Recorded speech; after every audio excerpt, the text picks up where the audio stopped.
entre les jambes d'une momie, dans la nécropole de Thébès, un archéologue américain nommé Edwin Schmidt découvre quelque chose d'extraordinaire.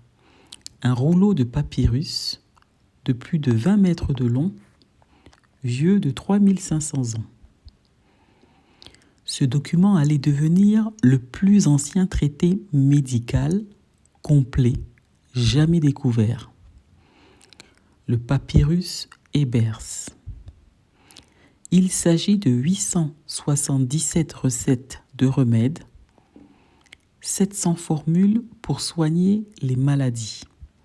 Et parmi toutes ces prescriptions ancestrales, une plante revient encore et encore. Une fleur rouge, sang, que les Égyptiens appelaient la boisson des pharaons, le carcadé, l'hibiscus. Bienvenue sur Ubuntu Santé. Je suis pharmacienne et aujourd'hui, je vais vous raconter l'histoire d'une fleur qui traverse les millénaires. Des temples de l'Égypte antique jusqu'à nos laboratoires modernes. Après avoir exploré le moringa ensemble, découvrons maintenant le secret rouge qui a traversé 3500 ans d'histoire. L'histoire commence bien avant les pharaons. Hibiscus sabdarifa, de son nom scientifique, est une plante originaire d'Asie du Sud-Est qui trouve son chemin vers l'Égypte ancienne, où elle va devenir sacrée. Imaginez la chaleur écrasante de l'Égypte, le Nil qui coule, et dans les jardins des temples, cette fleur rouge qui s'épanouit. Les prêtres médecins l'observent. Ils expérimentent, ils notent tout sur des papyrus. Quand un patient arrivait avec une fièvre brûlante, il préparait une infusion de calice d'hibiscus. L'acidité naturelle, cette couleur rouge rubis, quelque chose dans cette plante apaisait la chaleur du corps. Il ne connaissait pas les anthocyanes, ni les polyphénols, mais il savait. Il savait aussi autre chose. Les femmes qui en buvaient régulièrement semblaient conserver plus longtemps leur beauté, leur vitalité. À tel point qu'on raconte que certains voyageurs attribuaient l'élégance légendaire des Égyptiennes à cette boisson rose. Mais voilà le mystère. Pendant des siècles, en Égypte, on a interdit aux femmes de consommer du carcadé. Pourquoi ? On pensait que cette boisson développait des désirs charnels. Cette fleur avait un pouvoir qu'on ne comprenait pas. Un pouvoir qui faisait peur. Au XIXe siècle, l'hibiscus entame son grand voyage. D'Égypte vers l'Afrique de l'Ouest, au Sénégal, il devient le bissap, au Cameroun, le foléré, aux Antilles, la groseille pays. Chaque peuple l'adopte, lui donne un nouveau nom, découvre ses secrets. Et pendant tout ce temps, de génération en génération, les mères transmettent les recettes à leurs filles pour la circulation, pour la fièvre, pour apaiser le cœur qui bat trop fort. Mais ces femmes, ces guérisseuses traditionnelles, avaient-elles vraiment raison ?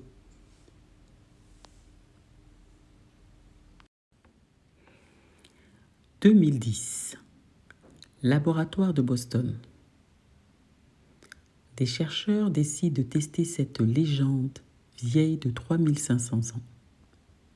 Ils recrutent 65 personnes souffrant d'hypertension artérielle modérée. Le protocole est simple. 3 tasses d'infusion d'hibiscus par jour pendant 6 semaines. Les résultats tombent. La tension systolique baisse de 7 points en moyenne. Sans médicaments, sans effet secondaire. Les anthocyanes contenus dans les calices inhibent l'enzyme de conversion de l'angiotensine, exactement comme certains antihypertenseurs de synthèse. Les prêtres égyptiens avaient raison. Autre découverte, l'université d'Oslo teste 283 boissons différentes pour mesurer leur pouvoir antioxydant. Le thé vert, excellent. Le café, très bon. Mais le champion absolu, l'hibiscus. Cette fleur contient plus d'antioxydants que presque toute autre boisson naturelle testée.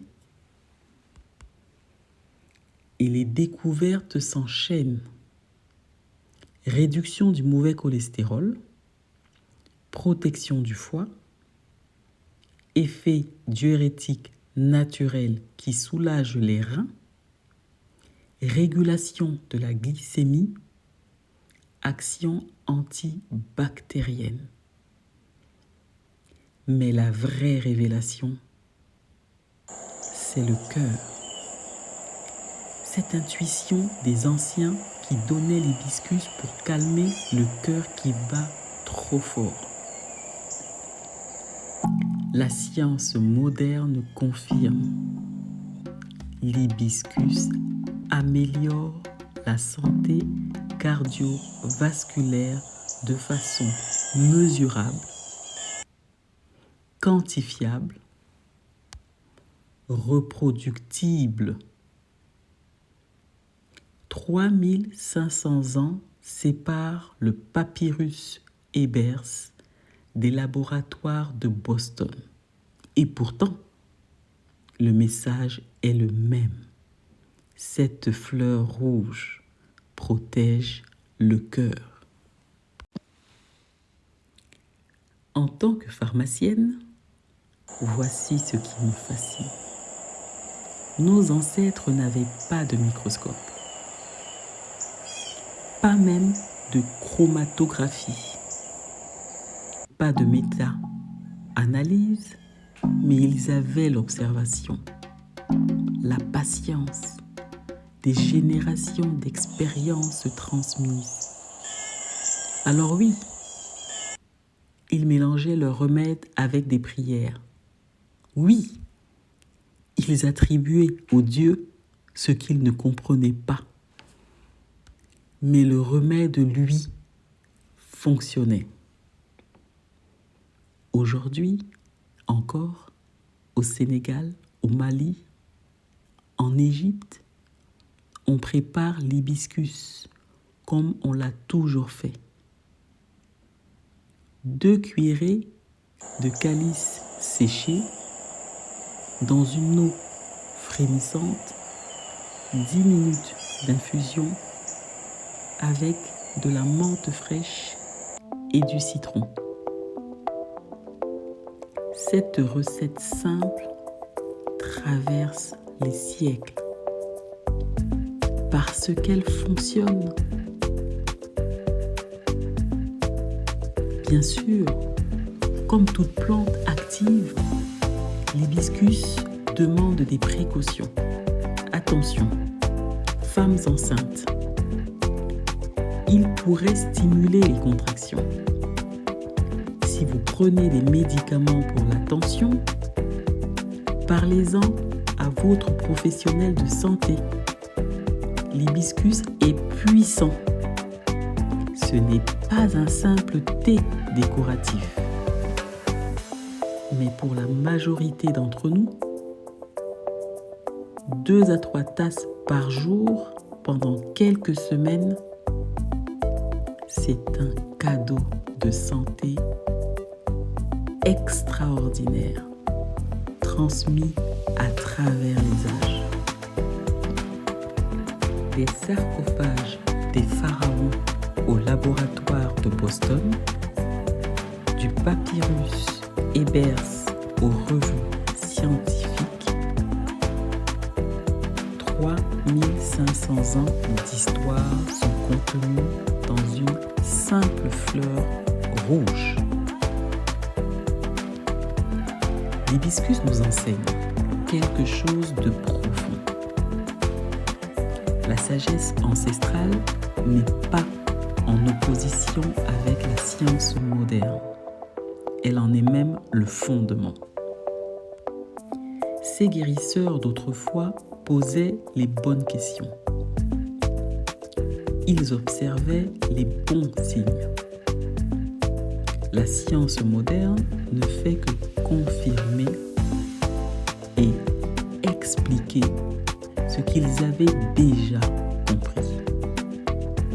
Et justement, notre voyage continue, car l'Afrique abrite un autre trésor millénaire, un arbre géant que les anciens appelaient l'arbre de vie.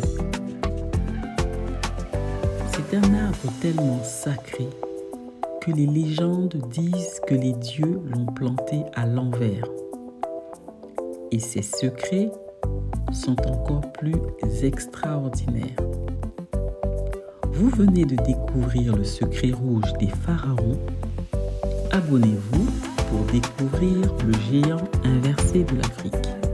Et dites-moi en commentaire, connaissiez-vous l'histoire de l'hibiscus?